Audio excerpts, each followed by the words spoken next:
Good evening, praise Lord, welcome to this video.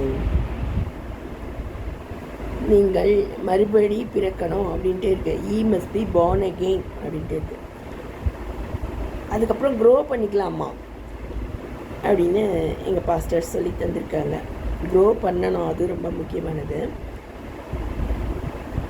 ஏன்னா மறுபடி பிறந்த குழந்தை அப்படின்னு அது தகப்பனிடத்தில் பேசணும், அல்லது ஆவிக்குரிய ஆகாரம் ஞானப்பால் அப்படியெல்லாம் சொல்கிறாங்க. திருவசனமாகிய ஞானப்பாலை உண்ண வேண்டும் அப்படியெல்லாம் இருக்குது.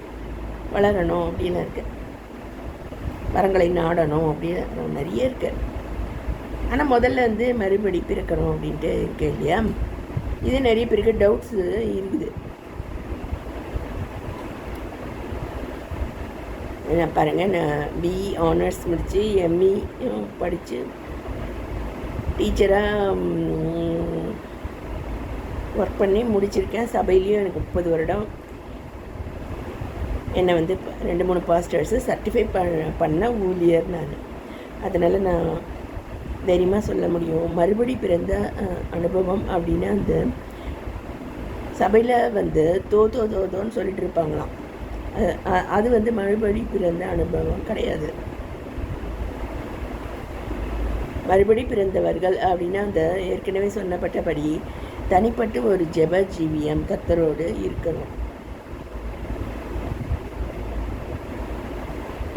உங்களுக்கு தெரியலன்னா நீங்கள் யாருன்னு சொல்லிட்டு சாத்தாங்கிட்ட போய் கேளுங்க அப்படின்னு சொல்லுவார் எங்கள் பாஸ்டர். அதுபோல் சாத்தான் சொல்லுவான், பவுலை அறிவேன், இயேசுவையும் அறிவேன், நீங்கள் யார் அப்படின்ட்டு கேட்பானாம். ஆமாம், அதுபோல் 2-3 பாஸ்டர்ஸு என்னை சர்டிஃபை பண்ண சாட்சி சொல்லக்கூடிய ஆள் தானா. நானாக ஒரு இது ஏற்படலை. ஆரோனை போல் அழைக்கப்பட்டால் வழியாக வருவனும் இந்த கனமான ஊழியத்திற்கு தானாக ஏற்படுறது இல்லை. அதுபோல்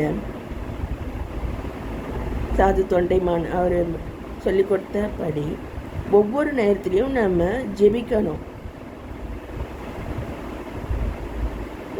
ஒவ்வொரு டெசிஷனுக்கும் கர்த்தருடைய பாத்தில் வச்சு தான் நம்ம டெசிஷன் எடுக்கணும். கிதியோனை பாருங்கள், அவன் அந்த தோலை 2 முறை கன்ஃபார்ம் பண்ணிட்டு தான் அவன் அந்த டெசிஷனை எடுக்கிறான். அதே போல் இஸ்ரேல் மக்கள் எப்பவுமே மேகஸ்தம்பம் எழுமினா தான் பயணப்படுவாங்க.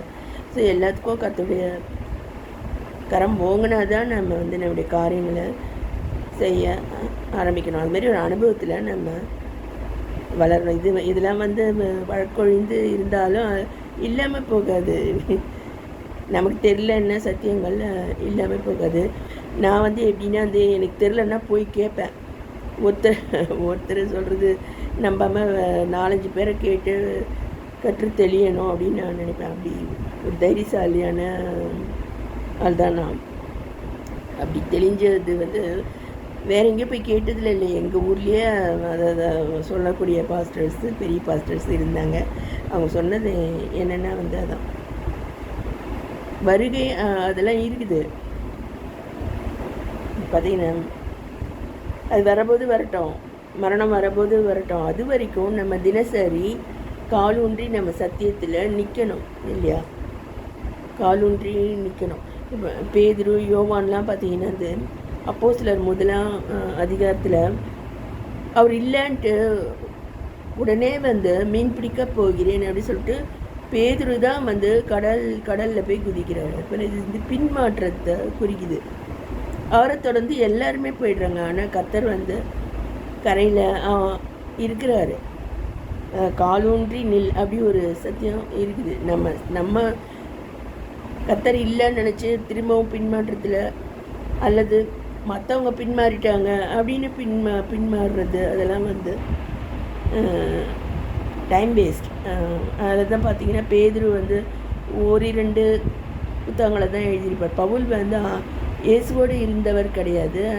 அதனால் குழப்ப மாட்டார். நேரடியாக பரிசுத்த ஆவி அப்படின்னு சொல்லிட்டு அவர் நிறைய புத்தகங்களை, நிறைய ஒர்க்கை அவர் செய்திருக்கிறார். அதே பேதுரு சொல்கிறாரு, பவுல் இதை குறித்து அதிகமாக பேசியிருக்கிறான் ஆனால் இவைகள் அறிகிறதற்கு அரிதாக இருக்கிறது அப்படின்னு பேதுரு சொல்கிறாரு. அது அரிதானது ஒன்றும் கிடையாது. கர்த்தர் ஜெப ஜீவியத்தை தான் முக்கியப்படுத்தி இருக்கிறாரு. ஜெபம், உபவாசம், நம்பிக்கை, விசுவாசம், அன்பு, இது நம்ம மறந்துட்டால் அது இல்லாமல் போகாது. ஸோ ஒவ்வொரு நேரத்துலையும் ஜெபிக்க வேண்டும். நான் அதில் எதுவும் தப்பு செய்கிறேனா, கர்த்தருக்கு இயலாத பாவத்தை நான் செய்கிறேனா, சத்ருவை சிநேகிக்கிறேனா,